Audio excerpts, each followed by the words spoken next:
நானும் பிள்ளையாண்டானும் சென்று பலி செலுத்தி திரும்பி வருவோம்.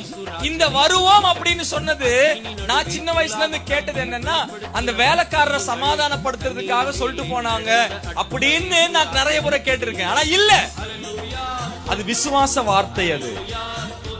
அது விசுவாச வார்த்தை. என்ன விசுவாச வார்த்தை? நான் மேல போறேன், என் பையனை பலி செலுத்துவேன், அவன் செத்து போவான், அவனை எரிப்பேன், அவன் சாம்பல் ஆவான். ஆனா சாம்பலில் இருந்து என் பிள்ளைய ஆண்டவர் எனக்கு திருப்பி கொடுப்பாரு. நான் கூட்டிட்டு திரும்பி வருவேன். திரும்பி வருவோம். விசுவாச கிரியை. இங்க எத்தனை பேர் விசுவாசிகள் இருக்கிறோம்? நம்முடைய விசுவாசத்தை எத்தனை பேர் நம்ம கிரியையில காட்டுறோம்? நம்முடைய விசுவாசத்தை எத்தனை பேர் நம்முடைய கிரியைகளை காட்டுகிறோம்? என் அருமையான சகோதரனே, சகோதரிகளே, நம்முடைய வாழ்க்கையில தேவனுடைய பிள்ளைகள் என்பதற்கான அந்த சான்று, அந்த ஆதாரம் நம்முடைய வாழ்க்கையின் மூலமாக நாம் என்ன பண்ணணும்? காட்ட வேண்டியவர்களா